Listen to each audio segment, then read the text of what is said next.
What's up, everyone? Welcome to the podcast, a show dedicated to talking about all the poggers things in life, like music, content creation, and video games. I'm one of your co-hosts, JesseKazam. And I'm in a food coma. That Costco burrito bowl just hit the spot. I just housed that, dude, and I'm like, ready for a nap. Yeah, dude. But between that and playing Satisfactory 15 hours a day every day. 1,800 calories in one meal and 11 15-hour days in a row. And 1,800 hours. We'll do that to you. Literally, though, I like get up in the morning at like 5 a.m. and I'm like, I got to shower and get fucking ready to do the factory weights. Thinking about the factory. Yeah, dude. I just started my second playthrough. Oh, nice. I beat the game. It was kind of, I don't want to say anticlimactic, but for some reason, I think someone in Twitch chat or a couple people had mentioned it. I was convinced that there were 6 phases, but there was only 5. So like I was trying to rush through 5, thinking that 6 was going to be exponentially more complex. Yeah, but 5 was the end. But 5 was the end. Yeah, and gotcha. I won't spoil anything for anybody because people should play the game. But like it's a fucking great game. Yeah, I want to say like 9.5 out of 10. Hell yeah. It's probably on my top 10 list of all time games now. Nice. But the ending, it was like it was fine. It was good. It was good, but it just like I had a few ideas for what was going to happen. Okay, at the end. Yeah, and all of my ideas were kind of just better. And they weren't really any more complicated. It was just kind of like, it was mostly, I don't know how much you saw, but like one of the coolest things about the game are the animations. Oh yeah. For all the like machines are just yeah. And then I don't know if you saw like when I built the space elevator. No. Dude, like literally like you plop this thing down and it's like this giant metal, like ring kind of thing. And then like you see some shit appear like as a little dot up in space. And then you see it kind of like get bigger. And then it like comes down and you have these like 3 fucking like hook arms that come up. And they kind of just like, and like this big tether comes down and it's like clunk and it just like latches on to the fucking space. Yeah. It's such a sick thing, and it's just so like the animations are fucking fantastic, dude. That's so sick. All the machines like do all this stuff. And then later on you unlock like particle accelerators and like dark matter fucking reactors and like. Oh yeah, we were talking. What was it when we were on the Patreon episode earlier? There was like some nuclear nanite time splitter or something. You do like, I need 11 of them, and I'm like, what the hell? Yeah, the time crystals for the fucking dimensional, whatever. Dude, it's crazy, dude. The sound design is fantastic too, and the particle accelerator is just like, that's sick. Yes, it's like fucking spinning around, and oh, dude, honestly, I'm almost positive I know how they made it too. It sounds like, picture in your head, that, or hear in your head. Viva La Vida, Coldplay, dun, dun, dun, dun, on the like the fucking cello or whatever the string instrument is. Yeah. Imagine that, but through like a distortion pedal. Oh, and as it's going around, it's the same note, dude. So whenever it starts up, it's like and I'm like dun dun dun dun dun dun dun dun dun. 1 minute I have. Every time it starts, dude, I want to do it. Oh, that's sick. But yeah, so now I instantly, like, the game was over, and I was, like, 70% of the way through, like, building a nuclear plant and all this stuff. And I'm like, I want to start over. Is there, like, an endless mode where you're, like, done and you can keep going on that factory? Oh, yeah. Yeah, like, you could just keep building if you want. But you wanted to just basically redo now with the knowledge that you have, like... Yeah, basically, like, because you play through the beginning and the mid, like, the early game and the mid game, not knowing what's coming. Yeah. And that's kind of like it's almost like, imagine that you're running a marathon. Yeah. And at the mile marker, we're going to tell you how long until the next marker, and you run a mile and it's like 2 miles until the next one. The next one's like 8 miles until the next one. The and next you never know. Yeah. You're like, is this like, is it double? Is it fucking exponential? So much of what you want to plan for, you can't. Because you don't know. Yeah. Yeah. You're like, okay, I'm going to build 50 of these things because that will, double what I have. Yeah. And then it's 10x and you're like, oh, 10x, and you unlock a thing that does that thing better. So it's like, I invested all this time in something. Yeah. So really, like, the optimal way to play is to do the bare minimum to get to the next thing. Right? Yep. You know what I'm saying? Yep. That makes sense. So yeah, I kind of want to play through the early game and mid game with all the knowledge I have now. Build a new factory will be like nice and clean, and and I don't know that I'll beat it again. At some point I'll probably mess around with Factorio. People have been talking about. I haven't even looked at it though. Dyson Sphere program, I guess, is a Dyson Sphere program. The factory. Okay, it's like a space factory sim. Yeah, so that's like on the list. I think Factorio's probably next, although Diablo 4, I still want to jump back into that too. That already happened, right? The new Diablo season? Gotcha. And that was like a new character, like a whole bunch of shit. Totally new mechanics, like a huge update I've been waiting forever for, but Satisfactory just has me by the nuts. Yeah. So. Gotcha. Anyway, that's all I've been doing, dude. Dude, that's freaking dope. So it's like, it's not quite like a roguelike where it's all about running it differently, but you get to the end and all you can think about is like, oh my God, now I need to do that again. It's like there's like you'll only play it 1 or 2 more times and then you'll be done with it. But it did make you want to go back and replay it.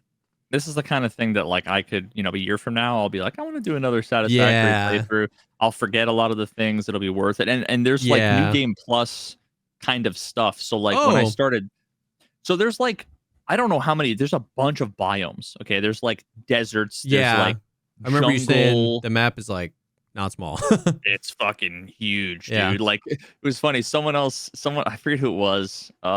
They were in here earlier and they were like, so like on your planet, is your planet like a desert planet? Because I'm on like the jungle planet and I'm like, dog, I'm on the same map you are. You just haven't. It's just that big. Far. Yeah. And he's like, oh shit. Yeah. So that's cool. So I started, rather than in like the nice grasslands, I started in the desert. Yeah. So there's like a little bit of water over here. All the resources are like sparse, okay. And there's like nothing in. So it does change up the like run a little bit. Yeah. Okay. There's like nothing in the way, So it's, I don't know. There's different. That's dope. Pluses and minuses, but yeah. So that's dope. I told you that I've been like, I got sucked into Balatro. Yeah, we talked about that on the so Patreon, much right? later than you. I'm almost sad. Like, I popped into your stream and watched you play. I feel like I had your stream up a lot when you were playing, but it was always while I was doing something else. And so I never, when I was like lurking in your channel watching you play, got over the hump of like what the hell I was looking at. It just looks like poker cards, you know what I mean, and lots of numbers. Yeah. And so we were talking either on the on the cast last week or in the Patreon episode last week where we were talking about how I wish Satisfactory had a mobile game, but it doesn't. And then I was like, well, and then you were like, I think Balatro does. And so I started playing that and I got sucked in. And so yeah, that's been my like Satisfactory where like, especially since it's on my phone, like it has almost cut out social media for me because I'm just like, oh dude, I can keep going on my hand or whatever. You know what I mean? Like, so that's awesome, it's so dude. perfect. I can pull it out whenever. And I've been watching a ton of like Northern Lion play. His playthroughs are hilarious. And like, dude, is he not the king of banter? Oh, he's the best. Yeah, he's the best. He's so quick. He's so quick on his feet. It's insane. It is. He's like the epitome of when you think about streamer. Yes. honestly, it's like he's just goated. Yeah, he's he's constantly talking, saying funny shit, interacting with people. Like he is the only streamer he's the only streamer I've ever watched their YouTube content that I wish the chat saved. Like I wish I could see chat. He's the only one because he's just so his quips are so funny. Like I almost want to see how chat reacted or whatever. Like I've never wanted that. Like whenever streamers put chat up on their stream so that they can record it when the YouTube video is there, like I'm always like, that's clutter. But he's like the only one I'm like, oh my God, it would actually be funny to see his chat going. Yeah, he's great. And his like it's just funny. Because I watched some other like Balatro like YouTube videos and stuff like that. But a lot of times those guys are just in flow state at a knowledge of the game so much higher than mine. So it's almost genuinely hard to like learn because they're not hovering over the jokers. They know what they all do. They know what build they're going for. And Northern Lion kind of like just due to the nature of his thing, he's just always talking about what he's doing. He's always saying what he's doing. So he's funny. And I'm also like getting into the mind of somebody who's good at Valtro and like learning what they're doing. So it's kind of a double whammy, but it's fun. Yeah, for sure. Yeah, no, he's like, he's definitely up there in terms of like content creators that just, he's just always on, you know? Yeah. I showed you, and I think we talked about this too, and I mentioned it. I showed you the Northern Lion learns that his daughter can read on stream. Yes. I still remember you were saying how you wish the chat was there. One of my favorite YouTube comments of all time was, oh yeah, 20 years later, quote, one of my earliest memories is when I first showed my dad I knew how to read. I'll never forget what he told me that day. He said, Rex Mechanica, thank you for the gifted subscriptions. He's sitting, for those who don't know, Northern Lion was like sitting there with his daughter.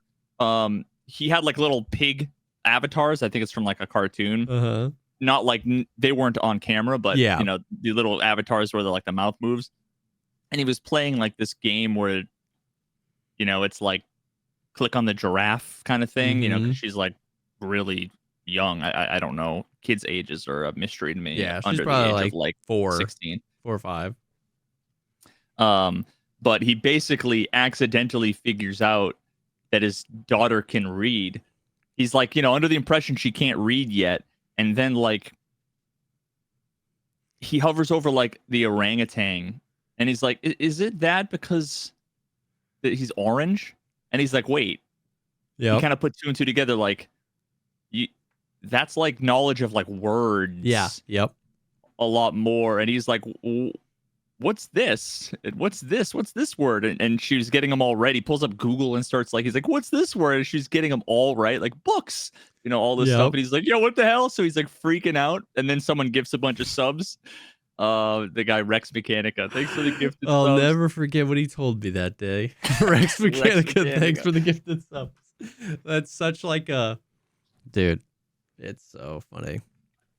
It's so, we were talking about this the other day where like just the verbiage, the lexicon of the younger generation, like it was outside the context of people talking about my job, but like somebody, I think me and my wife listened to a podcast or something, and they were like, a true mark of the Gen Z, the Zillennial generation is if they ever Zillennial, is that? I've heard. Is if they ever refer to you or if they ever walk into a room and say, "What's up, chat?" And it's just like so funny because it's so true. Like when we were kids, we weren't engaging with Twitch streams when we were 9, but these kids are, and so they've like. A lot of the younger, like 9 to 15-year-old kids have just adopted chat as like a word now. Like they'll just like call their group of friends chat or something like that. And it's like, oh my God, that's crazy. That's oh my God. Crazy. Yep. This is the worst timeline. I don't know who like, oh God, I can't imagine like the youngest kids that are watching streamers. Yeah. I want to know like who the streamers are. Yeah. Because like that's important. Oh yeah. Oh yeah. Did you see that kid who got, I think he got banned from Kick? Jack Daugherty or whatever? Yeah, Doherty. God, what a clown. What a clown. But did you see what happened? Yes, dude. Was it like a Lamborghini or something? It was a McLaren. He was freaking this like wrapped McLaren. He was driving it like 100, ugliest thing I've ever seen. 120 miles an hour or something while texting, crashes it, and then like his cameraman is like literally bleeding from his head, and he's like asking the cameraman to make sure he like gets the shot and stuff like that, and it was just.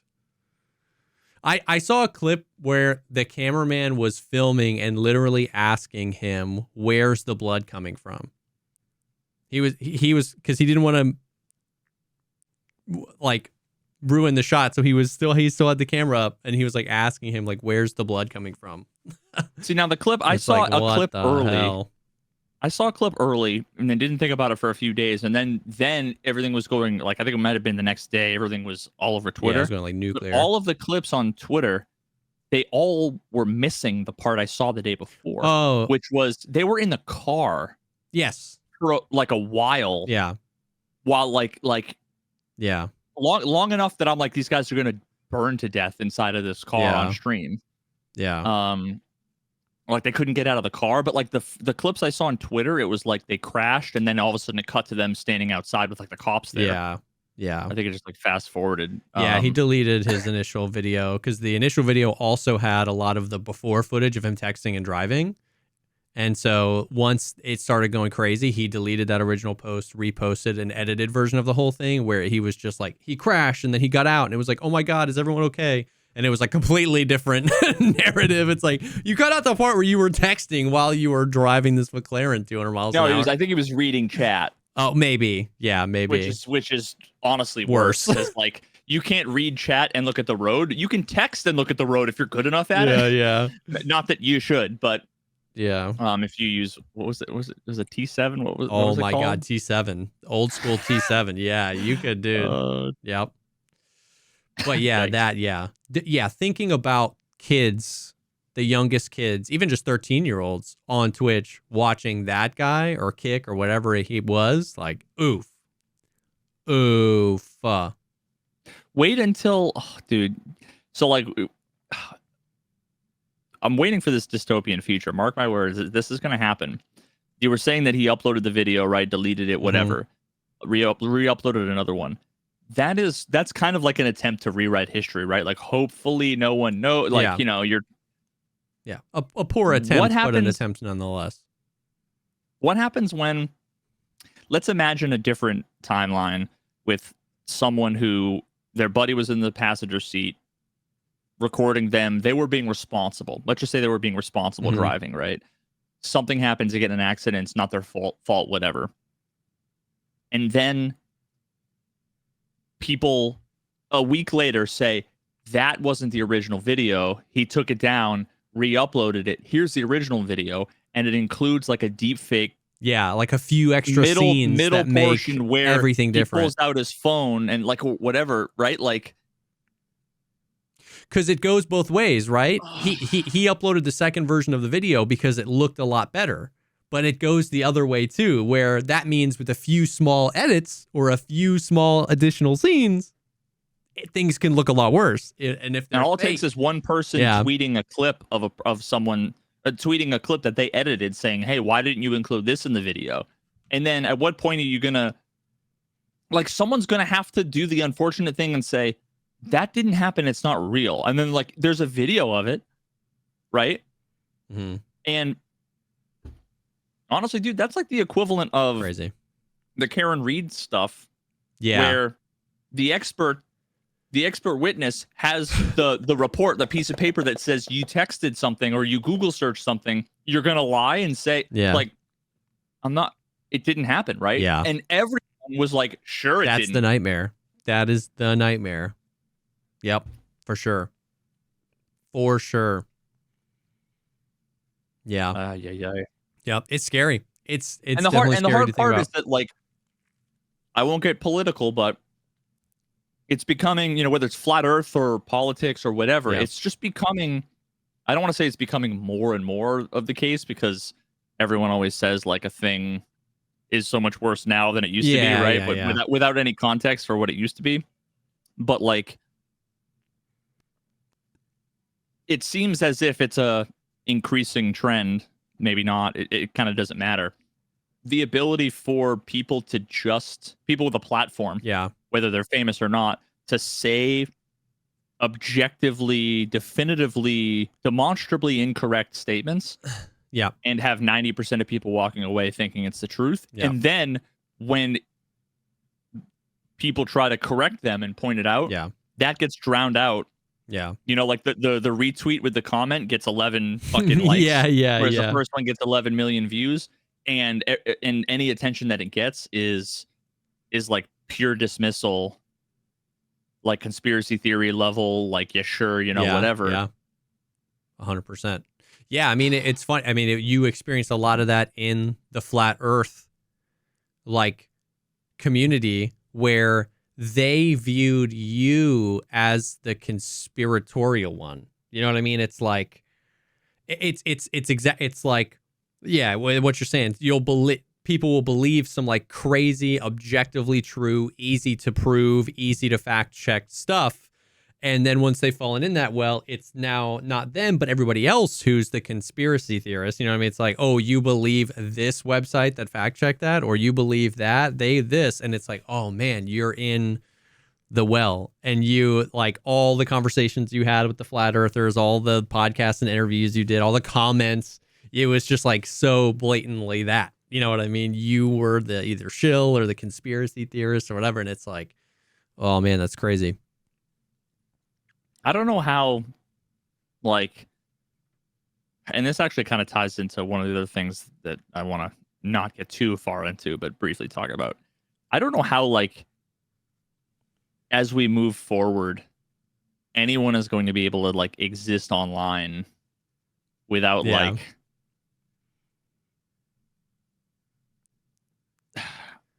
I guess it's always been a thing, right? Everyone is always at risk of getting canceled, right? Kind of thing. Yeah.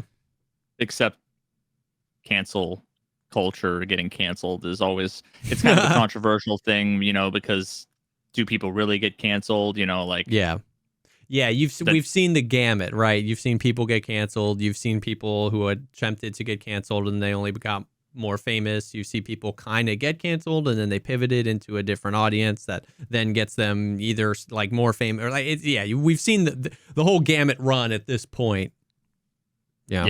And like look at the doc. I just pulled up his last two streams.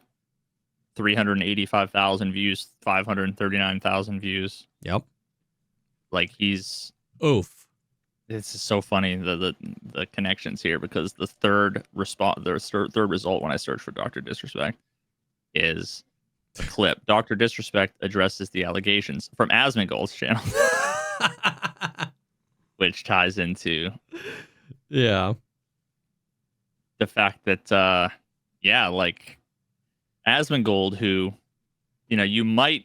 you would be I think reasonable to have assumed he was one of those like uncancelable people, and I don't think he's gotten canceled. No, like, it's not, that it's word not even, is meaningless now. Yeah, but he said something stupid and people were upset. You know what I mean? That is not dumb canceled. Shit. I'm not saying that's what you know what I mean? Yeah. But I mean, he was banned. Yeah. From Twitch. I don't know suspended. If it's permanent. No, it was suspended. Okay, 14 suspended. days. And it was also his alt. his alt, but he never streams on his name anyway. I don't know. Yeah. But yeah, he said some ding dong shit. And it's just crazy. Like, it's one of those things that like I otherwise would have been interested in seeing everything around, and then but reading Twitter and whatever, I'm it's like, awful. It's horrendous. It's if you ever want an antidote for being chronically online, all you need to do is just start reading the comment threads on one of those types of tweets, and you're like, oh, okay, I'm definitely done with the internet for today. Yeah, 100%. Yep. I mean, dude, yeah, it's crazy. I genuinely don't like. I didn't see much about what happened. I don't care to. You know what I mean? Like I'm trying to move away from the Dexerto, Jake Stuckey, just like, oh my God, Shroud farted, it's news. You know what I mean? So like sometimes when I see like Asmongold, I just like kind of don't care because it's like, and I'm not saying that you or anyone is an idiot for caring. Like, you know, there are streamers I love keeping up with whatever, but it's like I'm trying to kind of dial down especially in the industry. But I saw a few like brief clips and it was just like, yikes. And then my my takeaway from it was just like the response to like his apology or just Did you read like Pirate Software? No, I don't know. So Pirate Software like responded to the apology being like, obviously he fucked up, said a bunch of dumb shit. As far as apologies go, this was a good one. We'll have to see. Yeah, of course. Like actions speak louder than words. We'll see what happens. And then that's when going down that rabbit hole was like okay, I'm done with exactly. The that's what I'm saying. I didn't see much about what originally happened, but the response to the apology was so visceral that it goes back to what you were saying, where it's like, ooh, I don't know how to like make this an analogy or whatever. It's like whatever is just ejected out of a mouth, that is the concrete, and every point after that, that's ethereal or fake. So it's like when it used to be the other way, it's like I feel like it was much more normalized. It's like, oh, I was being rash. I'm sorry I said that. And it's flipped now where it's like the response to the apology is he was paid to say this. He had to say that for sponsors. He wouldn't, you know what I mean? And so it's like, it's so interesting to that, like he can't even be like, I messed up, I shouldn't have done that. Because once again, it's like however you felt when the original thing came out of his mouth was like you're an unchanged thing. If you were like, based AF Asmongold, when he was like, I messed up, I shouldn't have said that, you were like, well, of course, he shouldn't have apologized. He only did that for sponsors, and you're like still based Asmongold, which is so weird because like, which is it? If you're hanging on every word Asmongold says, which word are you hanging on? The thing he said, or it's him saying I shouldn't have said that? And then if you hated the thing he said and he apologized, you're like, well, he just had to do that because sponsors and this, that, he doesn't mean it. And it's like, once again, the discourse exists only for whatever is just like evacuates the mouth of an important figure first. And you know what? And it's just like, it's weird and I don't like it. I don't like it. A third of the people didn't give a fuck what he said originally or the apology.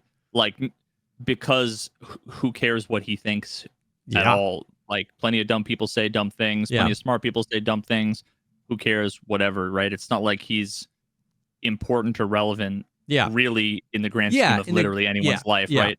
It's one thing if it's like the president or like the CEO of a major company or like, something. Although kind of funny I mentioned that, but we'll get to that after.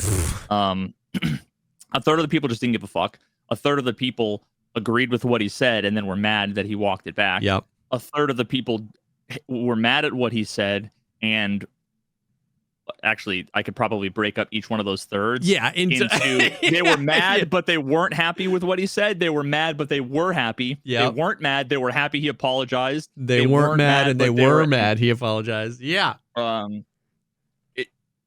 it's like all the people that said based AF were the different people that said based. That you're based if you apologize when you say dumb shit. You're also based when you say dumb shit that I don't think is dumb. That you know whatever. It's and then crazy.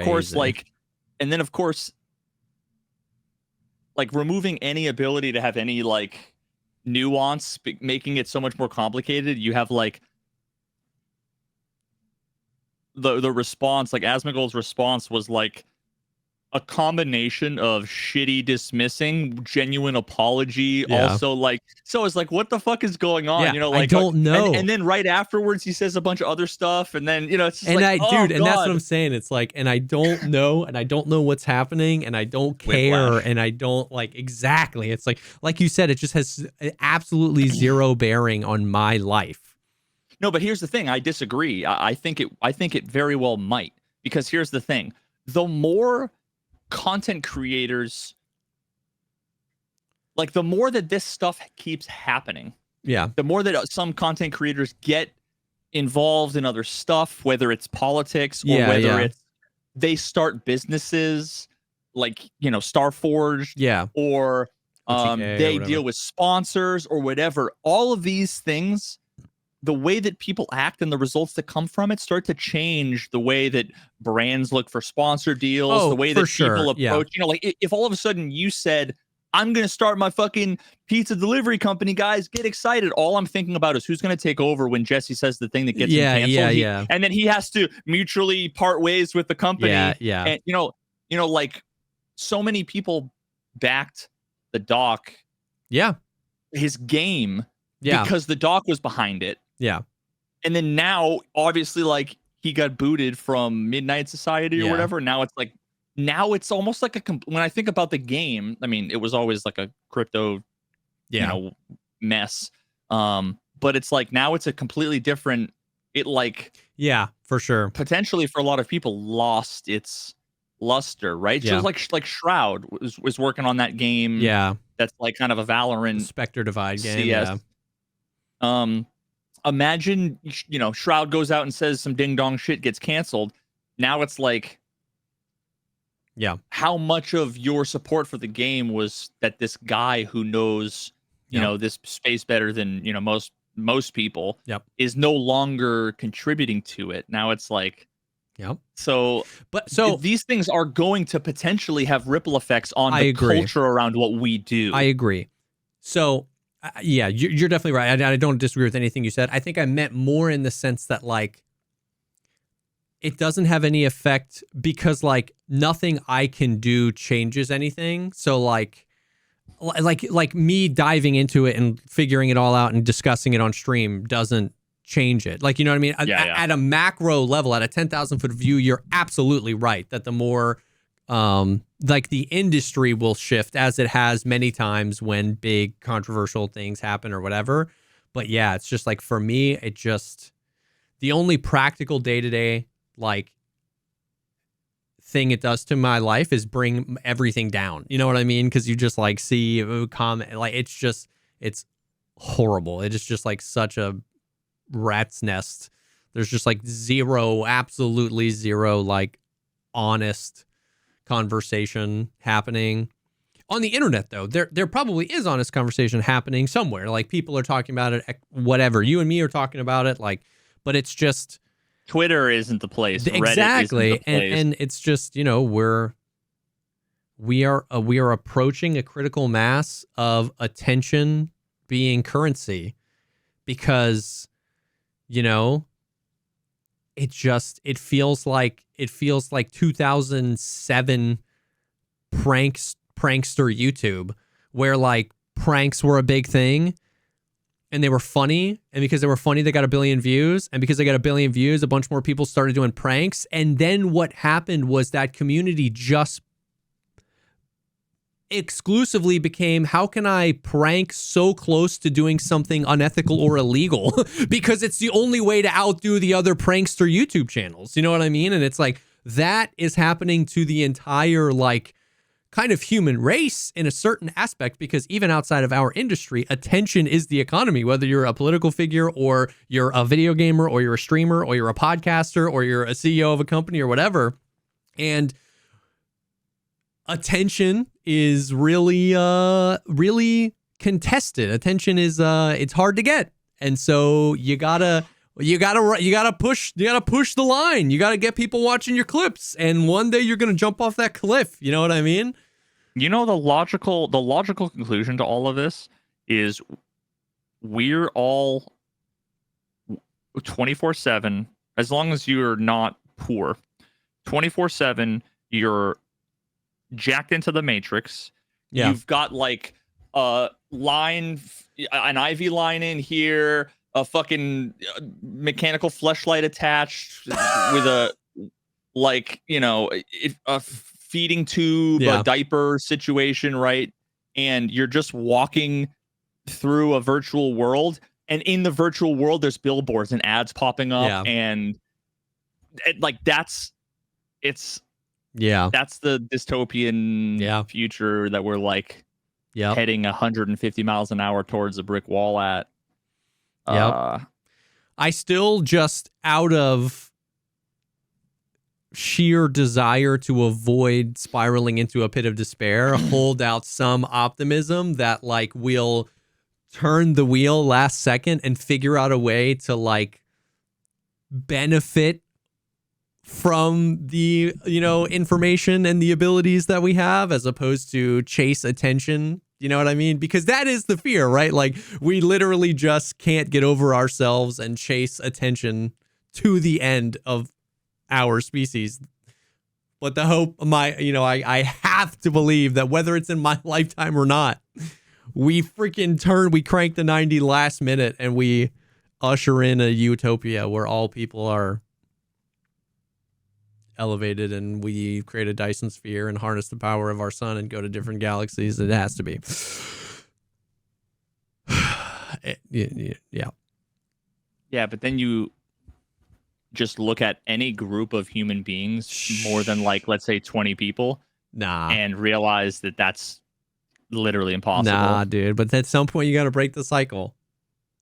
Well, the only way that you could do that is by like legislation, which is going to involve like riots and shootings and like, because someone is going to say, okay, no longer are you allowed to say any misinformation whatsoever. Then you have the fucking Ministry of Truth. And then, which is all well and great, right? If the Ministry of Truth happens to say something true, the problem is that it would be run by dumb humans who would get half the things wrong all the time, right? Yeah. So at that point, it's Nazi Germany. Listen, 6 one way, half dozen the other, Fucking yikers, dude. Egon Jalakian is going to usher us into a new era. Well, yeah, he's like a doomsday cult, except that's the problem. Yeah. But so Corridor Digital, they did a video recently about like how can you tell something is basically like deepfake? Like, what are the kinds of things in AI generated content that like give it away? Okay. So it was mostly them just looking at a bunch of examples and pointing out like that thing there is what makes it look sus. Got that 7 thing there. fingers. Yeah, like that kind of thing. Yeah. Or, they talk about, it's actually really interesting. They talk about how AI generated video, at least how it is right now, most of them tend to work from, digital noise. Mm-hmm. Like when you turn on a TV, the static, right? It's just black and white. I think I talked about this, how they use noise to like randomly generate like terrain, like a No Man's Sky. And so it's kind of like that, where they start with like a random noise map that then like everything averages out to basically like mid gray, like between black and white. And what they were doing is like they take a still image from one of these videos and they would like turn the contrast up and down or whatever, and you'd see that like you can kind of tell. Oh, interesting. Because the real photos don't have a dynamic range from 1 to 0. Yeah. It's like 7 to 3. Yeah. Interesting. But all of the AI generated images and video, they all have like giga high contrast. And so they were able to use like video editing tools to like look at how the things are compressed. And that's interesting. Yeah. So it was a really interesting thing. And they touched on the whole Egon Chalokian thing, and they basically said it's very unlikely that that's fake, and if it is, then like we're fucked. Basically, he's like, because everything they are able to look and they can say, like AI isn't good at doing, like the AI generated stuff isn't good at doing like this and this. And it was like his eyes reading the teleprompter. Dude, and what's wild is like it's like a 45-minute video where this old man is sitting there talking like this, right? His hands are like this. And if you watch it, he like almost never moves. Yeah. So you would think that like it's just his face basically and everything else is a still image, except they took like a bunch of still images like 30 seconds apart throughout the whole video, and they were able to do like a difference. Yeah. And it was like the camera was moving in the scene subtly. The hands were moving. He was shifting position subtly. Stuff so you like just don't notice. stuff you don't notice, but like would happen in real life. Yeah, stuff. Assuming you were like an 80-year-old man that can talk for 40 minutes without literally moving your body, like more than, which is like wild. And the stuff he says too, the stuff he says is also like borderline AI. Yeah. It's almost like nonsense sentences. Yeah, it like doesn't feel like a human constructed the sentence. So what they had talked about, because they didn't get into the whole rabbit hole, what the conclusion they came to was that like it was AI generated like script that they, like paid an old man to basically read. So it's still, technically AI generated farmed. Like it might as well have been the guy on Fiverr. Yeah, I see what you mean. Except the problem is that he has a Harvard profile on the harvard.edu. Like he's got a wiki, you know what I mean? Like yeah. So, dude, weird. I still weird. I still don't know what the deal is. I wonder if the guy, if he actually exists, if he like knows. Does he know? Yeah, assuming he's a real dude, he must. This is his grandkid being like, "Papa, you're a meme." Well, no, I mean the thing is that if he's a real dude, he also is like talking all about how basically humanity's fucked. I guess that's true. He's not. So then, not like, a fun dude. he very well could be like all of these people sending me messages and telling me all this stuff. They're all just part of like the bot apocalypse. Like he's just going on autopilot as if nothing happened, as if he's not like, as if there aren't tens of thousands of people around the world that are like, is this human real or not? Yeah. Wow. That's so great. That's so great. Yeah. I don't know. Well, you want to know another thing that's great?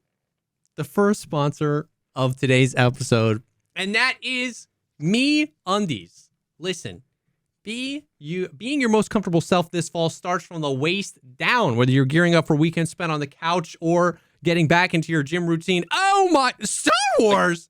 I got lightsabers. Dude, Veritas just flashed the Star Wars MeUndies. Absolute W. MeUndies has something for everyone this fall. Their micromodal fabric is breathable and comfortable, especially the ball caddy, which I know V is coming around to quite a bit. But MeUndies is great. No, genuinely the most comfortable pair of underwear I've ever had in my entire life. It changed everything. It changed everything. Now I just hope my wife washes laundry like every day because I only have like 2 pairs, and I just want to cycle through them forever. You got to get on my level where you have. I know. More pairs I need the designs. Oh my god, yeah, dude. I mean, it's comfort, quality, and yeah. I'm not gonna say the local furniture company's slogan that comfort, quality, and price, right? I mean, but technically, yeah. But yeah, comfort, quality, and design, right? Like the 3 things that really matter when it comes to anything you're wearing. For sure. Yes. And they've got all of them every day. The wife's always like, "What butt you got?" And it's like, "Oh, I got the cameras. Oh, I got the arcade machine. Star I got Wars, babe. I got Star Wars. I have like 9 different Star Wars ones. Oh my god. They always have new designs. I always have to check their website. But I went hiking the other day in the ball caddy. I gotta say, it was indispensable. Oh, game changing. Nice. Yeah. Wow. Yeah, man. Yeah. Shout out to the hikers out there. Holy cow. You need something.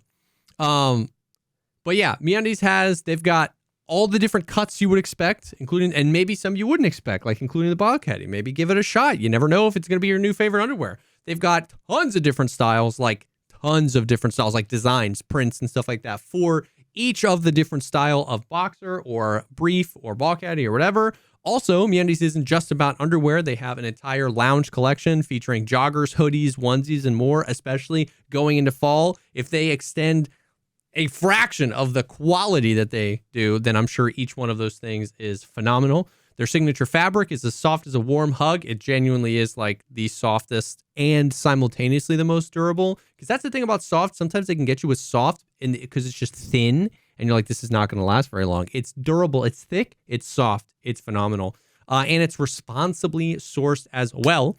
Be your most comfortable self this fall with MeUndies. You can get to 20% off your order plus free shipping at MeUndies.com/Pogcast. That is MeUndies.com/Pogcast for 20% off plus free shipping. MeUndies, comfort from the outside in. They're wonderful.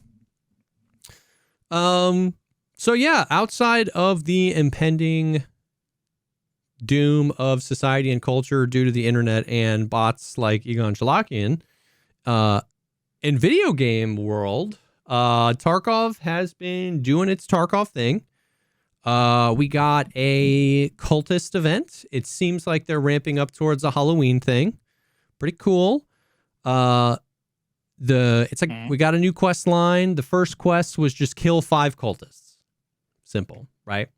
I don't think I killed 5 cultists ever. Yeah, they buffed the spawn rates they were like 10 or 15%. They're really low. They buffed them up to 20% on all the maps they normally spawn. But then they added the cultists to Streets and Ground Zero and made those 2 maps 60% spawn chance for the cultists. Obviously only nighttime, but it was like, Pog, let's rip it.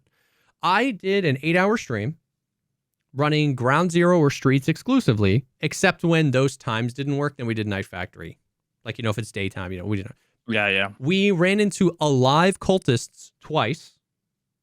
Okay. And it was me and Velian doing it. So we each had 2 of the 5 cultists killed at the end of the 8-hour stream. Ultimately, had a fun day. The PvP was great. I don't run night raids often, so it was like kind of just like a shaking up Tarkov because we were doing all night raids. The PvP was fun, and I think I just got shafted by RNG because I had bajillion people in my chat say that they got it done first raid. You know what I mean? But it was like the 2 things that were working against us is one, just classic RNG. 60% doesn't mean you're going to see them 1 and 2 raids, 1 and 3 raids. 60% means every single raid, there's a 40% chance they don't spawn. And I got that chance a lot. Or it's very spawn dependent on a map like Ground Zero, because we were running that because it's smaller than Streets. And so like 3 or 4 times we spawned and we got to the other side of the map and they were all dead because they're going to spawn close. The cultists are going to spawn close to a spawn. And we just got the opposite spawn every time they were there. So that was like, okay, a little unfortunate. And then the other thing they did was they can spawn in groups of between 1 and 5. So like sometimes you'd get them, but only 2 would spawn. Well, we need 5. And between me and Velian, we needed 10. So we didn't get very many cultists that day. And by the way, I thought this was a bug. It turns out this is intentional. If you kill all of the cultists before you kill the cultist priest, he will nade himself. He will commit seppuku. And so he plays Sudoku? Yes, he plays Sudoku. So one of the times we finally found them, we're just like Night Factory. We're just killing all the ones. The only one, one of the 3 that spawned killed himself. So I was like, okay. So that was kind of weird. Oh yeah, that makes the quest annoying. Yeah, that makes the quest annoying. So I didn't get the quest done, but beyond that, they added 3 cultists bosses. So think of the goons, but cultistified. Like one of them wears like a freaking wrist tee and has the new M60 with like 100 round mags of M61, and he's got like his Abralo, and he's a cultist and doesn't make footstep noises. It's crazy. So I haven't seen the cultist bosses yet, but it's cool. Like I like when they add new bosses. I liked that. Once again, RNG wasn't with me, but I will say that I liked that you don't have to turn anything in Found and Raid. It's not like find them and then turn in their knives. And so that way, if you kill them all and you die, you lose the Found and Raid thing.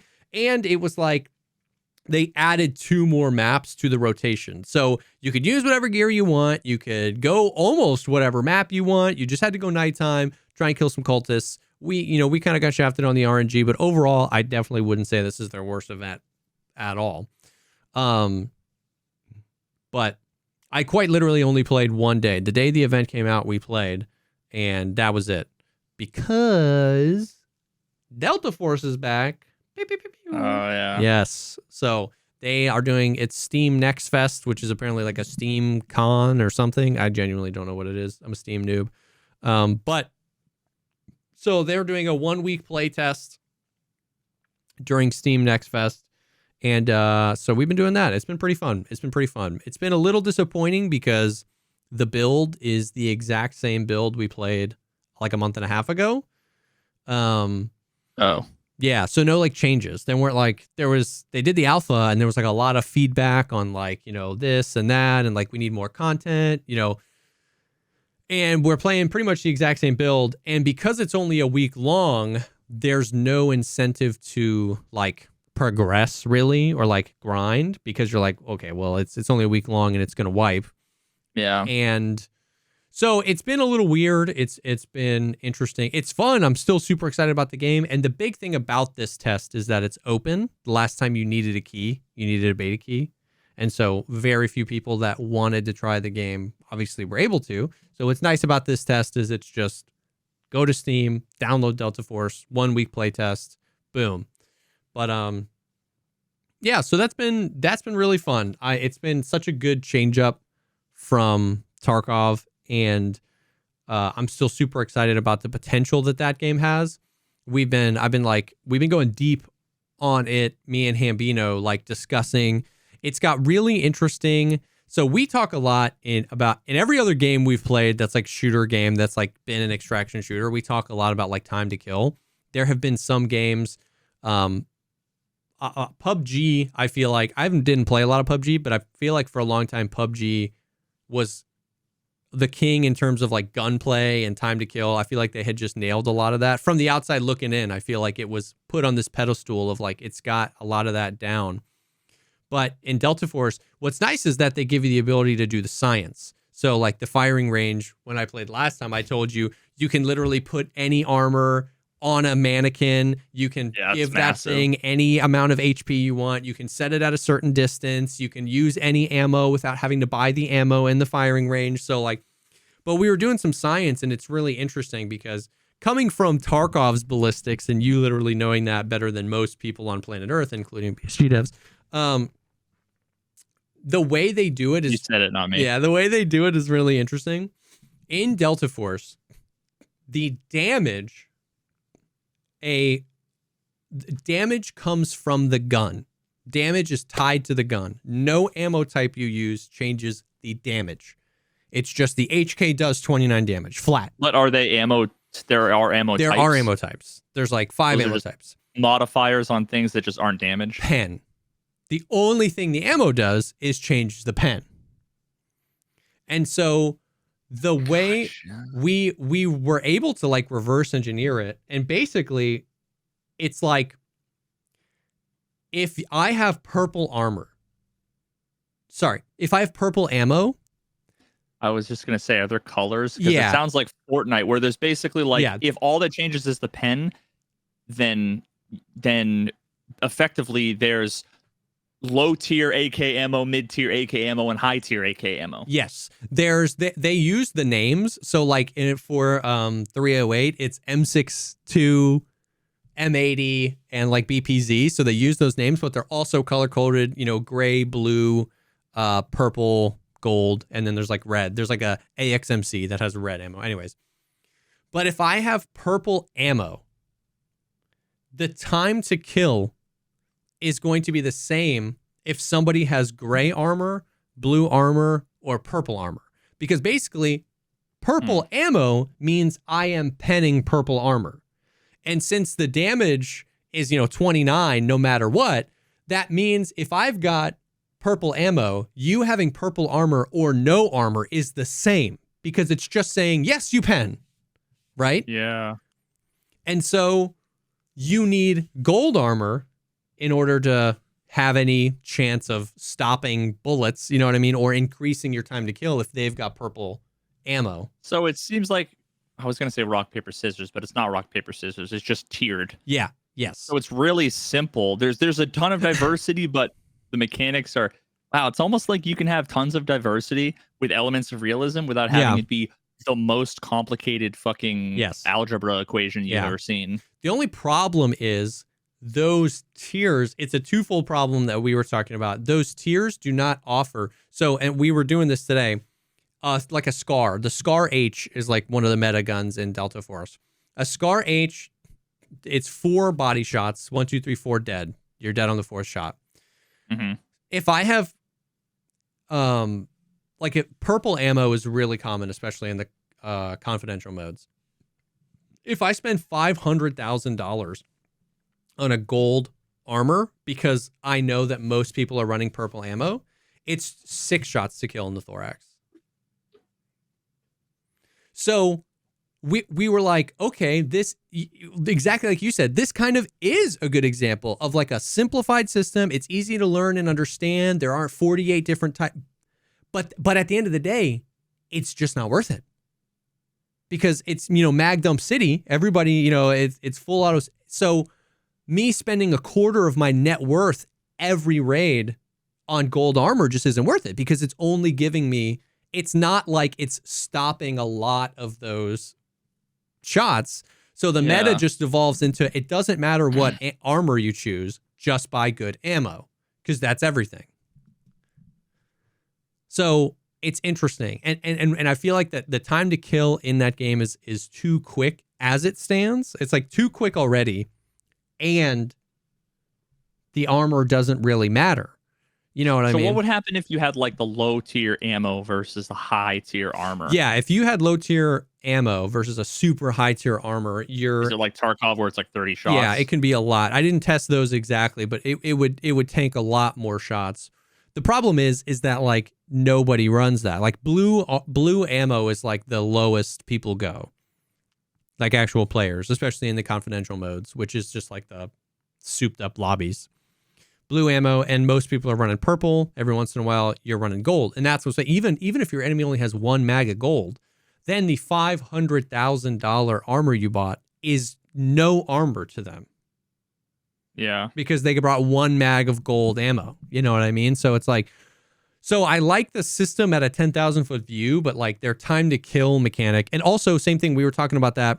A lot of people were getting mad at me because they were like, "Oh, stop trying to turn this game into Tarkov," which I'm not. Like, the trust me, I swear to God, the last thing I want is to turn this game into Tarkov. But once again, the health system is also simplified. It's just you just have HP. So like, you just have 100 HP. Now, there are modifiers on, like, if I take a scar and I shoot you in the leg, I do 17 damage. But if I shoot you in the thorax, I do 29 damage. Like, it's the flat damage that the scar does, but there's modifiers so that you can't just shoot someone, like, 3 times in the foot and kill them.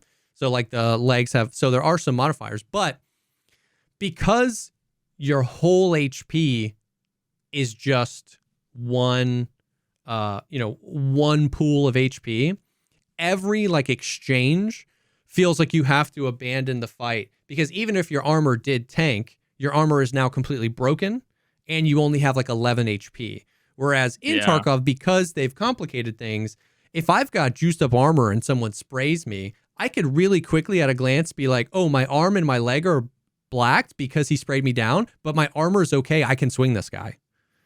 You know what I mean? But there is no, ooh, he lit me up, but he only damaged unimportant limbs, so I'm going to swing this guy. It's, he hit me 3 times. I have 4 HP. I can't swing this guy. You know what I mean? Like, the question is that good or bad?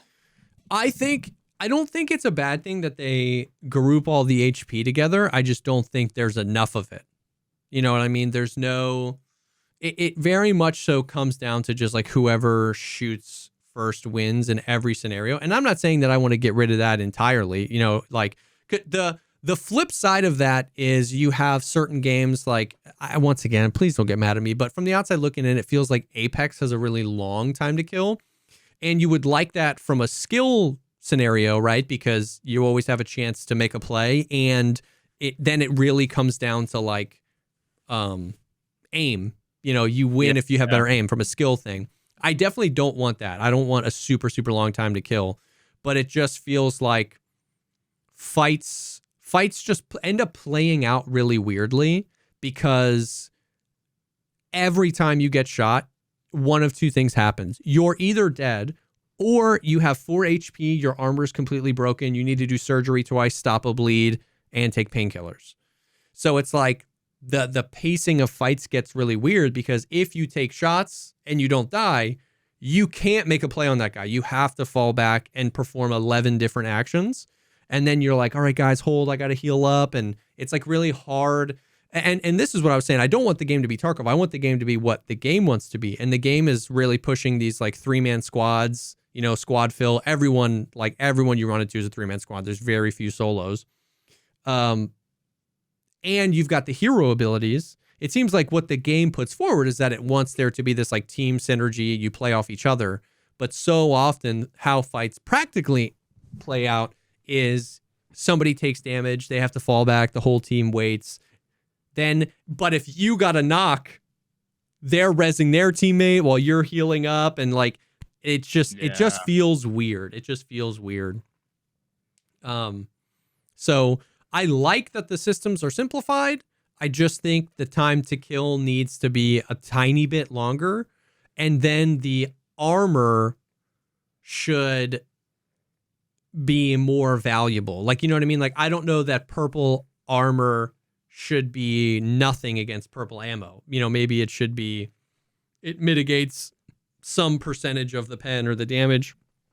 Well, how much would your assessment of those things change if the rarities were significantly different? Like, assuming the quote unquote economy could be anything from totally different to, as someone in chat was saying, like all pay to winny, or anything in between.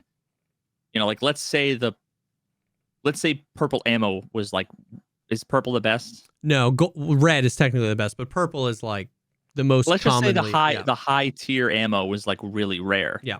Well, then all of a sudden now the ammo comes at a premium, but now the armor actually has value, whereas before you said it didn't, right? Yeah. So you're right. The problem is they're pretty locked in on how the economy is going to run. It's not my favorite way to run an economy, but it's how they're going to do it, which is that when you get to level 7, you unlock the auction house and everything is infinitely purchasable.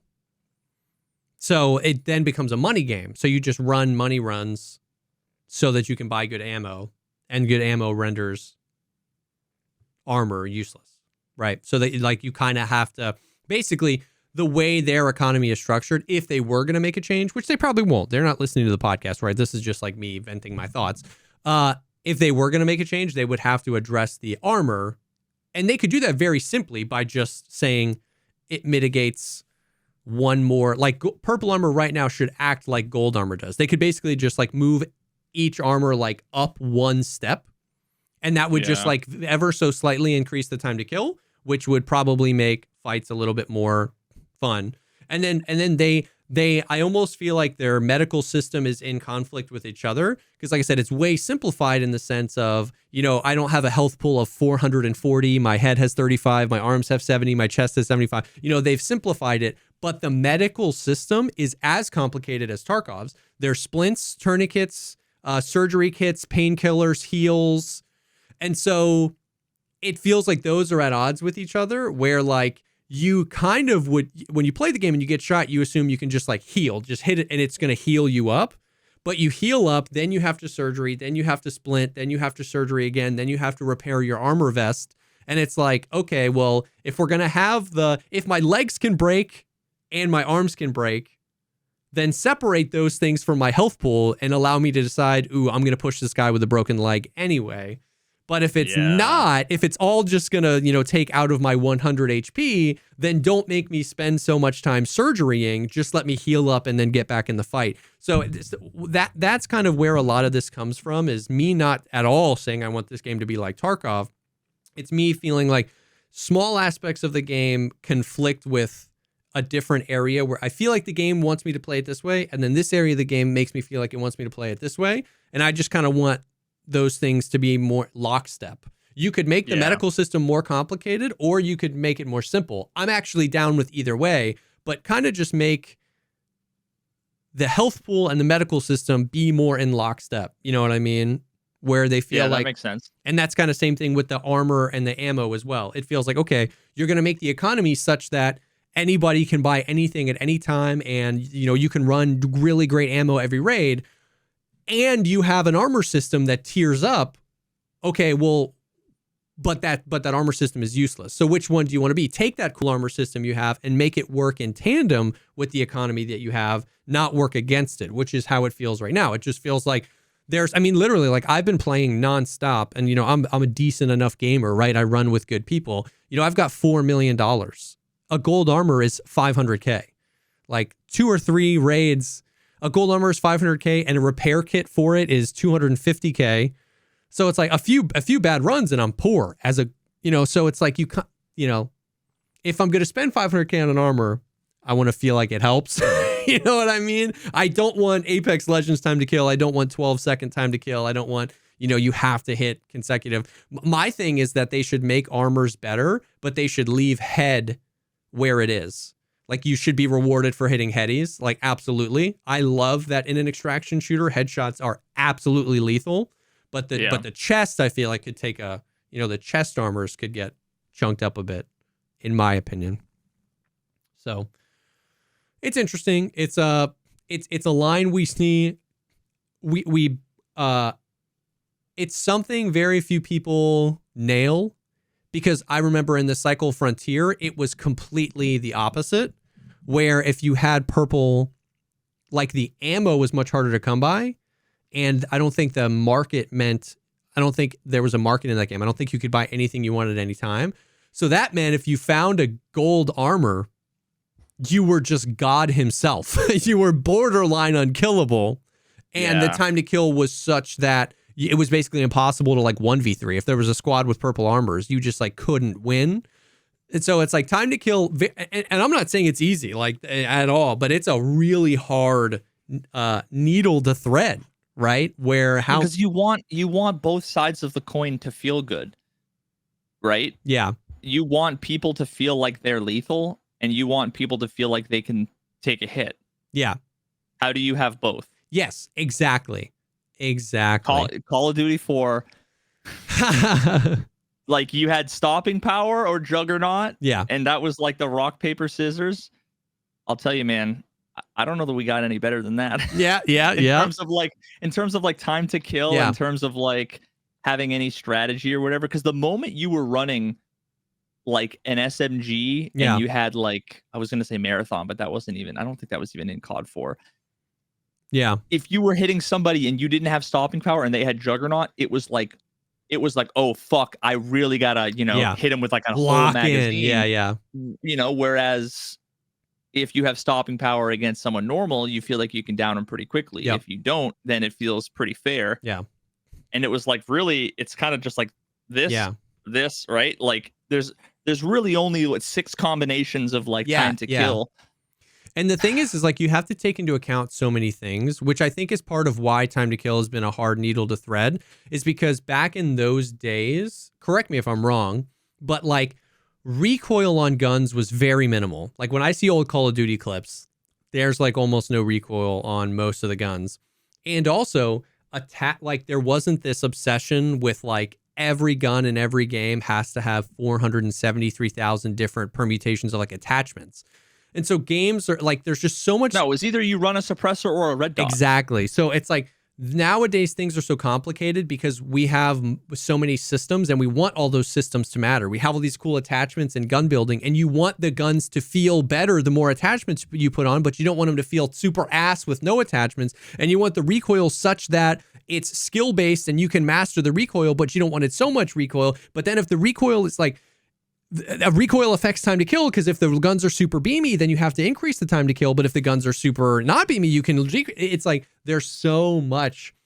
And I actually really like where recoil is in this game. Like, I really like where recoil is in this game. Some of the bigger ones, like, you really either have to splurge on attachments or you really have to hit your shots. But I feel like that affords them the ability to increase the time to kill a little bit, because it's not like, I don't know. It's complicated.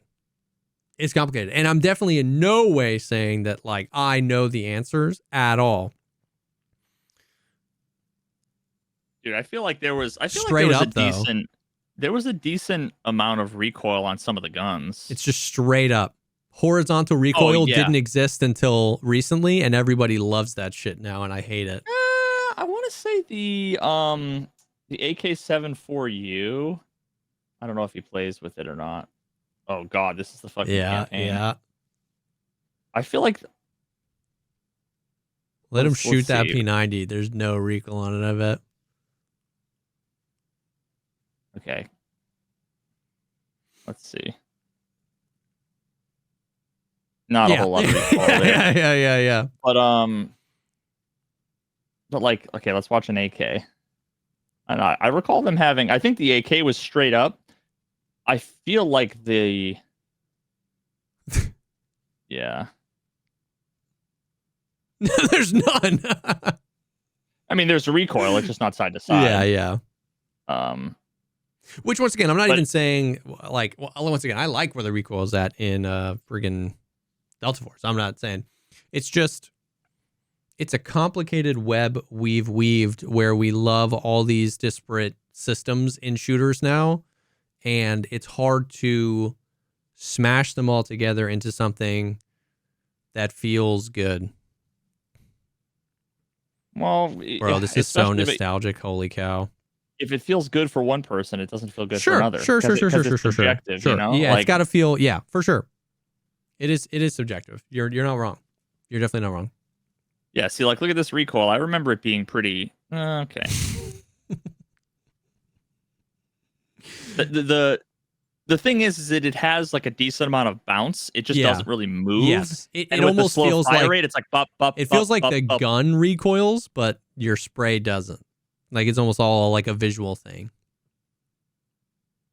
Well, because the fire rate, the recoil, by the time it comes back down, for sure, you're ready for another bullet. No, I feel you. So, but that P90, that's a super high fire rate gun. That thing was a beam too. Well, no, that's my point though. Is the recoil lasts exactly as long as it takes to cycle around. Yeah. So it's always bang, bang, bang, bang. Yes. So it's effectively, it could just be But the visual, so it is really just kind of visual. Yeah. You know, it's not like bop, bop, bop, bop, bop, bop, bop, you know? So, yeah, for sure. Yeah. For sure. So it's obviously, and like you said, a great point where it's all subjective and it comes down to like where they want it and, you know, and how the community responds to it at large. You know what I mean? Because ideally you want something that in an extraction shooter, you're not, I would imagine in an extraction shooter, you're not looking for, like we said, a 40-second time to kill that's like just the ultimate skill base. Like, how many headshots in a row can somebody hit? You need 29 headshots with the FAL on gold shields and whoever, you know what I mean? It's just like pure aim skill. You don't want that. Like, you want the danger. You want the gear fear. You want things to feel meaningful. But the flip side of that is going too far in that, you know, if we're basically just playing a super complicated one in the chamber match where like everybody dies in one shot, well then, as we've seen in different seasons of Tarkov, what's the incentive? Because gear fear is kind of the name of the game, right? Like that's the needle, almost the more important needle. If we're talking about extraction shooters, often it's all in service of that feeling. You want gear to feel impactful enough on your raid that you are incentivized to bring better gear. And you want that gear to be meaningful enough to you that you don't want to lose it. That's the secret sauce of extraction shooters, dare I say. And so if everybody gets one-tapped, well, you can understand the system really quickly, but you are not at all incentivized to bring good gear. And if it takes everybody a bajillion years to die, well, then if you're good at the game, you're not really worried about anything. You're not really worried about losing your gear. So finding that balance, and this is, once again, I want to be super clear here. This is not me saying I know where on the scale Delta Force or Tarkov should be. But what I do think I should be, you know, allowed to say is, to me, it feels like we're not there. We're missing the mark. You know what I mean? There's a million different ways to change it. I don't know what the best way is, but to me, it feels like it's a little bit down that thing where I am in no way incentivized to buy or bring really good armor, really good helmets, or splurge on $100,000 attachments. Bring a decent gun with a few attachments you like and really good ammo, and that's the game right now. And so it's a hard thing, that gear fear. It's a hard balance. Is the conversation any different than like, I really like this meal, I just kind of wish it was a little bit more spicy? Or salty, or... Some people are like, I don't like spice at all. It's like, cool, I don't like, cool. Yeah. It doesn't matter. Like, it doesn't matter what you like or don't like. Exactly. It would make sense if I was going, like, if everybody knew I had a private interview with the chef, then it would make sense. They would be like, hey, but remember, not everybody likes spicy food. But I don't have a private interview with the chef. I'm just at the table. We're chopping it up, right? You know what I mean? Like, I don't know the Delta Force dads. I'm not making YouTube videos about this. I'm just chopping it up with chat, talking shit, and I'm just saying, for me, it's not quite spicy enough. You know what I mean? And so, like, if you disagree, that's fine. Every streamer, though, is like a Michelin star, like magazine, pampered chef writer who is trying to convince the chef to change his meal to suit their taste. Of course, in the eyes of everyone reading the magazine. Naturally, every streamer that says their opinion, the reason why people freak out is because the people are like, "Oh my god, the developer's listening and is going to make this exact change, and I don't like it." Yeah, that's the reason why you can't have an opinion about anything. Yeah. And why you feel like you need to caveat everything 700 times. Like, I'm not saying that this. I know, dude. It's quite literally an unwinnable, battle, because if I man, yeah, I don't even have to describe it. It's rough. It's rough. But it is what it is, and ultimately, I'm having fun. So. Yeah, that's it.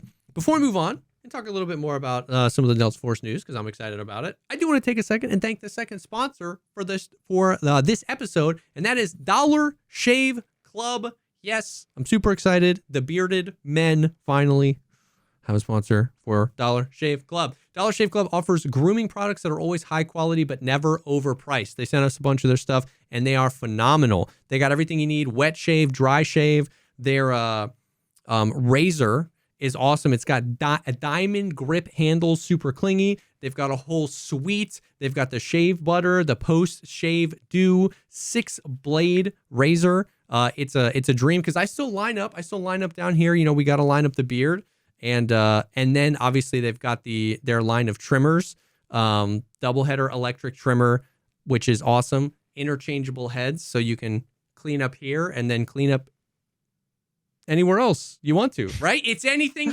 The world is your oyster. You got a low profile so you can fit into the ball caddy. There you go. There you go. Yeah, dude. I've been simping over the nose hair trimmer. I'm honestly, dude. I have not done my own shaving for a long time. I let my barber take care of it. Except, going 4 or 5 weeks without, cleaning up is a little bit rough. Yep. And honestly, it was only until I got the Dollar Shave Club swag that I'm like, this stuff's kind of nice. Maybe I'm going to give it another try. Start doing it myself. So I'll have to report back and let you know. Dude, they're nice. The quality of everything looks fantastic. Yep. I've never had a proper, I've had those trimmers that have the plastic attachments, almost like hair trimmers, and those just never do well. No. But the design of the one that we got from Dollar Shave Club is actually looks like it'd be perfect. So 100%. And they just look and they feel professional. They feel exactly not made out of plastic, heavy, balanced, and everything. I'm a big fan of when things are engineered to go together. You know what I mean? I don't like having to look up what's the best aftershave, what's the best shaving cream, what's the best this, and do it all together. I like when stuff is just engineered to all work together. And so I've done a few shaves with the Dollar Shave Club stuff. The shave butter feels amazing. The hydration afterward makes my skin feel tingly and wonderful. The trimmer is really heavy and heavy duty and easy to use. Yeah, 100%. And I'm with you, by the way. Most underrated men's facial and beard utility is the nose hair trimmer. You need a good one, because when it's not good and it yanks, it's gnarly, holy dude. Cow, it's gnarly, but it's you got to keep it looking, so I'm with you on that 100%. And the best part is Dollar Shave Club products are now available everywhere. So you can order from the website, get them on Amazon, or get them at a lot of your favorite retailers near you as well, which is great. But don't take our word for it. Try it for yourself. You can visit their site right now for 20% off of $20 or more and get your products delivered right to your door. Visit dollarshaveclub.com/Pogcast and use promo code Pogcast for 20% off an order of $20 or more. And remember, however you shave, Dollar Shave Club is here to help you stay handsome. Thank you so much to Dollar Shave Club for sponsoring this episode. Gracias. Bada bing. Ba-da-ba-ba-ba. I'm loving it. I'm loving it. Copyright strike. But yeah, so like the big thing is that we're playing the same build. So we've basically had nothing to do but like critique and like talk through everything because there weren't a lot of changes. Now, apparently there have been a lot of changes made to the game. Delta Force has been basically up the entire time in China. They're a Chinese development studio. I think it's Team Jade. And it's just been like a live early access thing in China. So they've been gathering a lot of feedback. They've been making a lot of changes. They've added new maps. And the Delta Force Twitter account actually responded to a YouTuber and basically was like, hey, we wanted to get this build ready for Steam Next Fest, but we didn't get the localization done in time. So the build was probably delayed, and then by the time the build was ready, they didn't have time to localize it, I guess, which makes sense if it's all in Mandarin, I imagine. So yeah, they're waiting for some fucking... Usually I don't know what game development companies do if they do things different, but I remember every time you want to change a word. Yeah. Man, this error message kind of sucks. It's like, yeah, well, we need to send it out to 18 different translation, a few different translation services that then have to ship it out to 18 different translators to then give you back the oofa doofa. Yeah. Yeah. So I can only imagine what that's like for an entire game. So that makes sense. And at least they acknowledge that. So we ended up getting the same build, but we know that there's a better build out there. They keep saying that the build is coming sooner than you think. And they had previously announced that it's Q4 2024. So we're thinking maybe November, because a lot of people were thinking Q4 normally means end of Q4. But they keep saying it's soon. So maybe November, which will be nice. It'll be the early access. And because the other big thing is just like we need more content. I genuinely don't know how this is happening, but I've told you before, it's like there's the normal mode and then the confidential mode, where in the confidential mode, loot is buffed, AI is harder, and you need to like bring a certain dollar value in gear. That's where all like the good PvP is. In the normal mode, you still run into a lot of like AI players, like AI PMCs. And we don't like that, so we're playing confidentials only. But we can only get confidential mode to pop on one map. There's two maps, but we sit in queue for 10 minutes and the other one, it never pops, so we can only get one map. So it's like we're just playing one map, one thing. It's the smallest map, and so it just kind of got boring. So they're adding more maps in the other one. A new map opened up today, but I didn't get a chance to play. So yeah, at the end of the day, still super excited about its potential. But I think because we've spent so much time in this build, we've just been picking apart kind of the cracks, and it'll be interesting to see.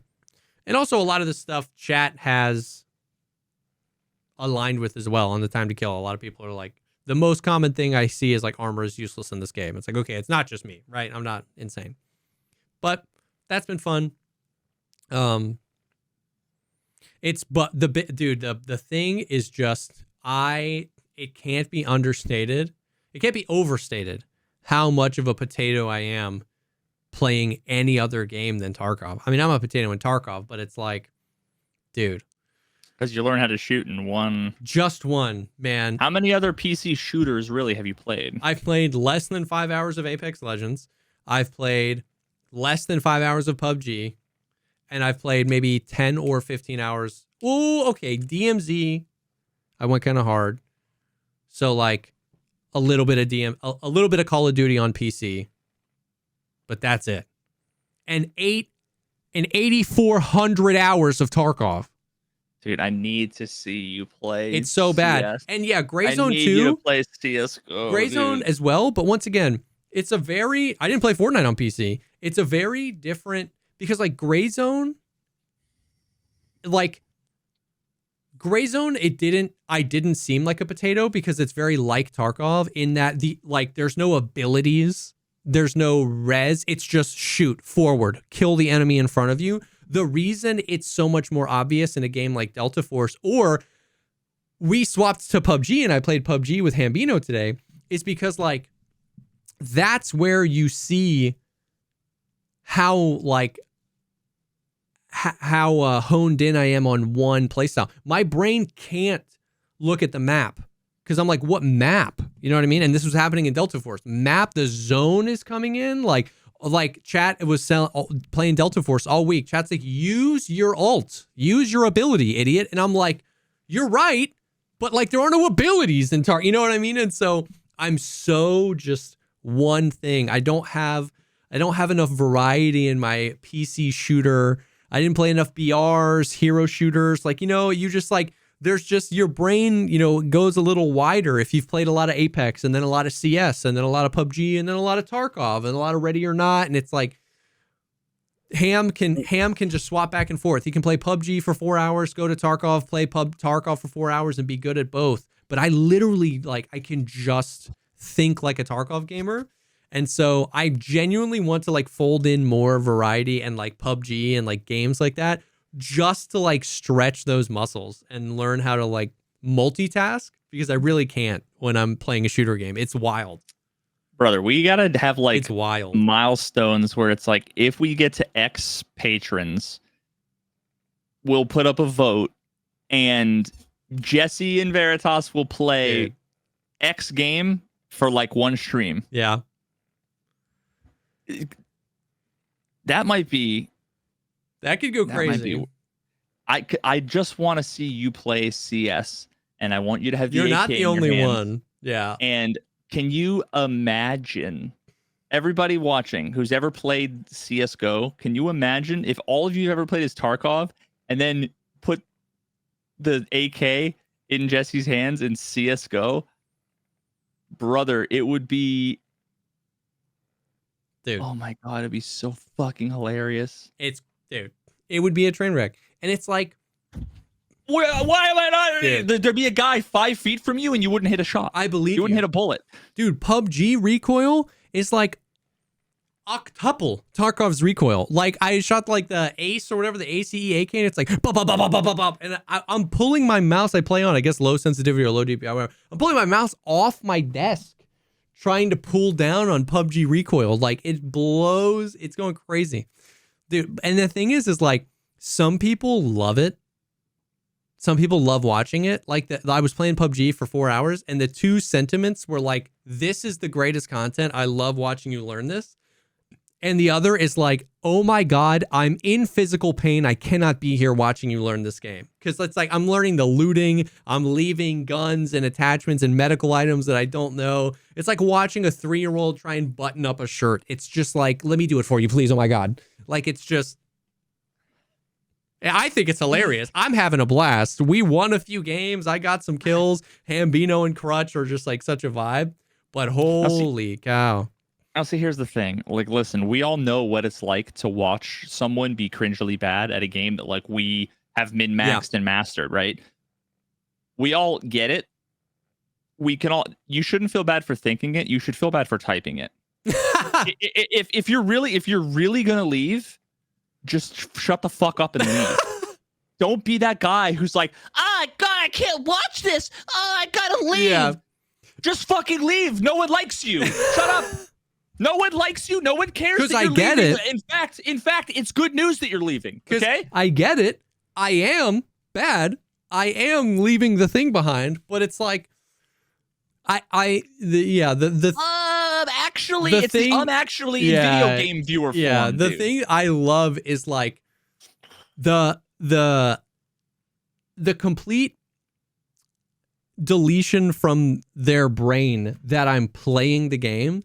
And so they type like they type something, and when they hit enter, if that information that they hit enter was going to be helpful, I need to see it 1 millisecond after it's typed. But it's like, I'm playing the video game. I'm not going to see your message until I'm out of this building in the car and we're driving to the zone, and then I'm going to check chat. And it's like, dude, I left the thing behind. This is the 47th time you've typed, like, I'm sorry, I'm leaving the loot. Like, just, I'm trying to learn. But I had a ton of backseaters that were like super helpful, because they would type messages like, hey, in the future, a syringe does this. And I'm like, oh my God, that's super helpful information. Thank you. You know what I mean? But the people that are just like so mad, like raging, it's like, dude, I'm sorry, but I am also playing a game. You know what I mean? Like, I can't see every one of your messages the femtosecond you hit enter.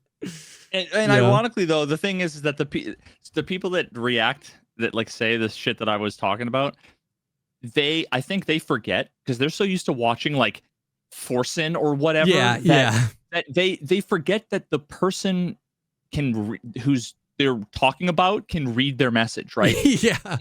It's one thing if you're sitting with your family and you're like when I'm in bed with my wife and she's watching Love is Blind, I'm like, I can't fucking watch this. Oh my God. Yeah. And then 2 seconds later, I'm looking over again, right? The people can't hear me when I'm saying how fucking cringy they are, right? Yeah. If they could hear me, I wouldn't say it out loud. If there was a live chat and they could read it, I wouldn't type it. Yeah. You know, but so unless someone has like 10,000 viewers and chats moving so fast they can't see that. Yeah. Yeah. It's hilarious. Hilarious. Someone was going to get the reference I was going to make. But oh, okay. That OG internet reference. Anyway. So yeah. On the topic of good backseating, brother, oh my God. There were like 3 different things in Satisfactory that like it's the same thing with games, okay? It's the same thing with game recommendations. People have told me, you know, Outer Wilds, Satisfactory, a million people a million times had said, play this, I really think you'd like it. And they weren't wrong. They're just shitty salesmen. Oh, yeah. And they don't. And the same thing goes for backseating. So let me explain. There's a thing that you can do in Satisfactory that is actually kind of funny. One of the rarest items in the game, there's really only like a small number of collectibles. Okay. They're called summer sloops. Dude, first of all, I had to collect like 8. There's like 100 of them on the map. I collected like 80 of them before I realized that. Actually, you know what? Here, I'm gonna find a picture of it, and I want you to see if Summer sloop. Yeah, SOMER. Somer. Let me. I collected like 80 of these before I realized what it was. Tell me if you recognize. Oh God. This.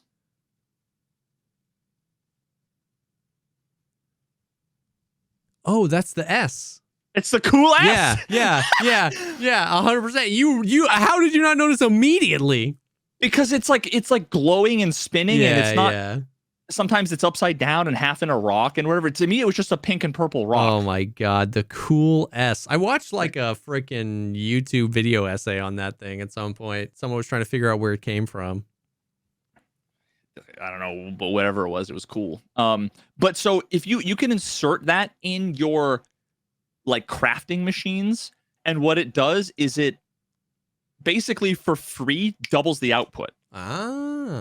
So you don't need twice as many fucking iron ingots, right? You just get twice as many. Now it does like exponentially increase the energy required, but if you can afford the energy, it's like if something was going to take 2 hours to craft, now it's an hour, right? Like that's a long time. Yeah.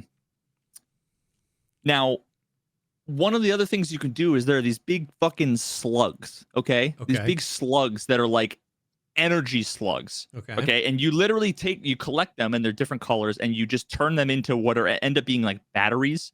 They're like big power things. And what you can put those in the machines, and you can like overclock.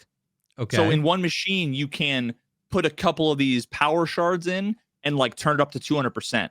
So now it's like it uses a little bit more energy, but you need half as many machines. Yeah. Now, you can craft those, and there's a limited number of the like fucking slugs, and they're all over the place, and they're usually guarded, and like it's annoying to collect them. Yeah. If you craft them not by hand, I crafted all of them by hand. You just go to the crafting thing, you go, and it turns it into a fucking little battery, right? Okay. If you use a machine and you put in the summer sloop, then the thing that gave you 5 now gives you 10. So it's like I have to run around the environment and collect half as many, right? Yeah. Which is like, it's just massive. Yeah. And I went through hundreds of these things, and it's like I would have had double. Yeah.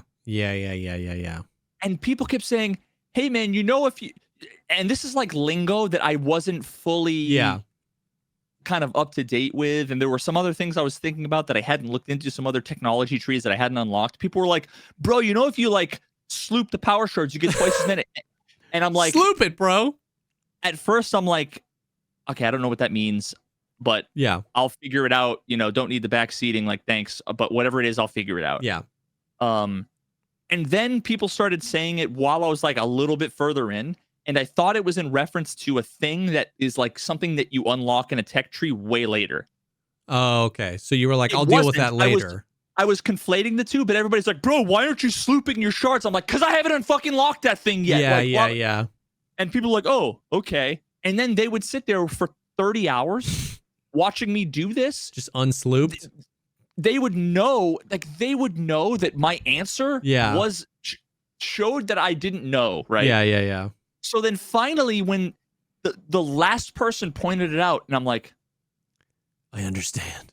Oh my God, I just wasted, like, I was mad that they didn't backseat better. If you're going to give me advice, don't give me, it's like when people are trying to help you find something and they're telling you to go the wrong way. And it's really fucking frustrating because I didn't ask for the backseating. I didn't want it. But if you're going to be helpful, I appreciate it. Maybe I'll take it. And then finally I do that and I went the wrong way. Yeah. And they're like, bro, I was just trying to help. And you're like, I don't care. You fucking ruined it. Right? Like, so it's like, oh my God. That's amazing. There's been a number of cases where people have like you had 6 months to convince me that I would like Outer Wilds. Yeah. And you just said like, oh, man, I think you'd like it. Yeah. There's like a million things you could say without spoiling it to like convince me. Yeah. Fuck. And some people are just, oh. Yep. There's levels. There's levels to the backseatery. So that's amazing. But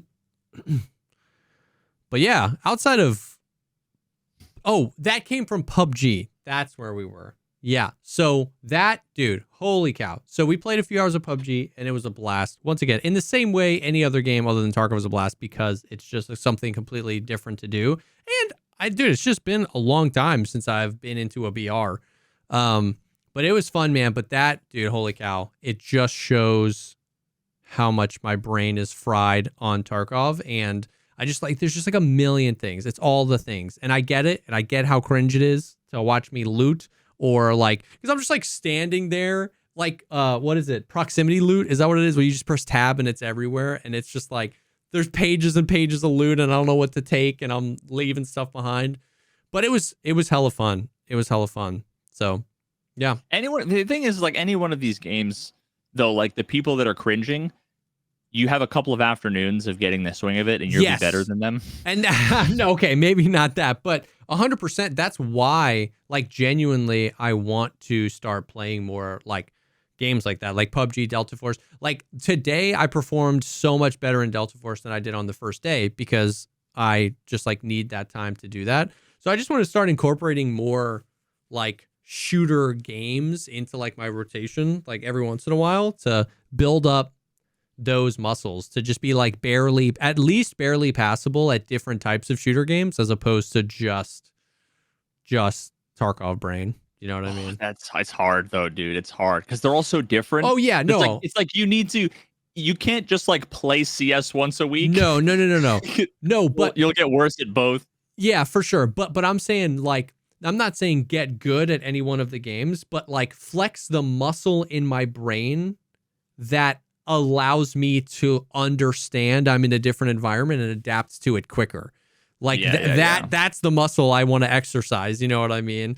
And I don't want to move around too much, but just like some really, CS, I might feel like that would be almost like, now, it would be fun. Like, we should do that sometime for the content just because it would be fun. But I wouldn't, CS is a game I wouldn't want to play once a week for 2 or 3 hours with a homie because, like, that would be It's insane. a muscle memory. It's just different. Yeah.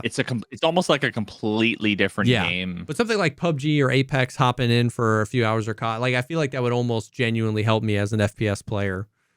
I played Apex once with Desmond, and that was like, that is the video game version of like what I think an acid trip is. I genuinely had fun, but it's like The movement is crazy. The recoil is basically non-existent. The time to kill is really long. The skill ceiling is really high, and it's wild. It's wild. It's fun. It's like I don't care because I'm not playing like ranked, right? And BR, like there's just if you're like a BR guy, winning in the BR is like your whole thing. But coming from Tarkov, where like you can like literally lose all your stuff and be borderline unable to play the video game, and I've been able to master that. Like losing in a BR means nothing to me. Like I just don't care. And so I can go to Apex or whatever and have fun because it's like genuinely, it doesn't matter. So I had fun playing Apex, but it was crazy. And Desmond's so good at it. Like, it's wild. It's wild. Yeah, I couldn't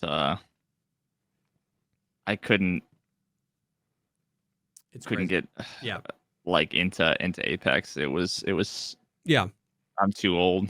I get it. It's one of those things where it's like I'm glad it exists. Having a game that's that skill based, it's cool. And it's obviously done really well. But yeah, you know, maybe not my thing. I don't know why. There's something in my brain that prevents me from understanding. And I'm sure it's just because I haven't played any of these games like Fortnite or Apex long enough. But like blue, green, purple, like it's all meaningless to me. Because I learn it for 4 seconds once every year and a half. Yep. So when someone's like, dude, you passed up the fucking green for the blue. I'm like, they're colors. What is it, tier 2 or 3? Like I have no idea to know objectively. Like purple to me is like a color that does not denote great coolness. Yeah. You know, if it was like red, gold, you know, maybe, right? Brown. Okay, brown is bad, right? Gray is bad. Yeah. But purple, blue, green, orange, yellow, red, they're all the same. Yeah, you would think red is bad, but red is the best. Well, red's my favorite color, so I would think so red. That's an easy one. Like if you see an enemy and the enemy's red, you're like, ooh, fuck. Yeah.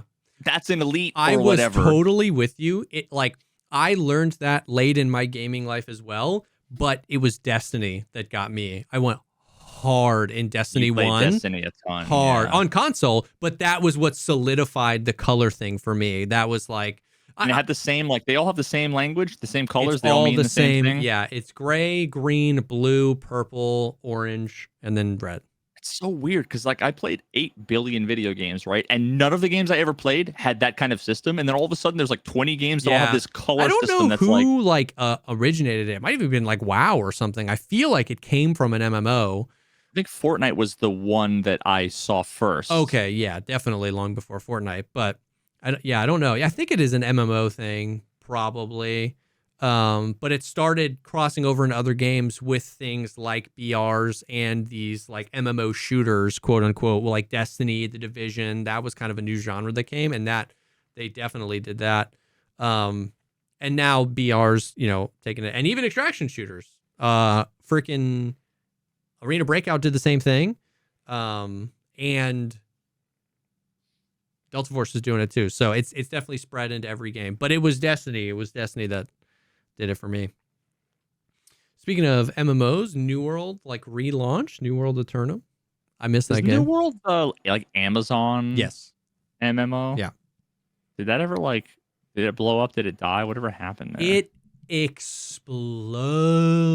Like 1 million concurrent players. Craziness at launch. I loved it. It was one of the very few games I played off stream. I loved it that much, and chat didn't like it, and so I was like playing it off stream. It fell off. Do you think they didn't like it because it wasn't? So I would think that they didn't like it either because it was just what everyone. It was like popular, and people were sick of.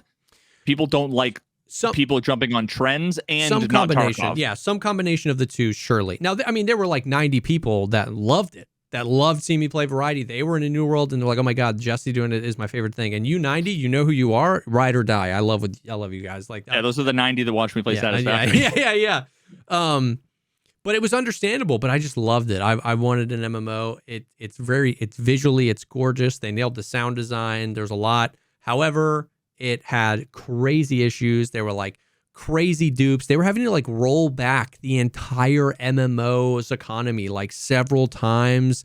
There was this thing I don't remember how it worked, but there was this glitch where like it was some sort of like server side, client side authoritarian thing where if the window, if you put it in borderless windowed, if you put it in windowed mode, if you were moving the window the game was in, you were invulnerable. And so they would like cast a bunch of stuff and then just click on the window and keep it moving. And then they were invulnerable and they would like cap points in the PvP. It was just like, there was so much truly tremendously horrible things, but there were almost an equal amount of like brilliant, amazing, fun, well-designed things.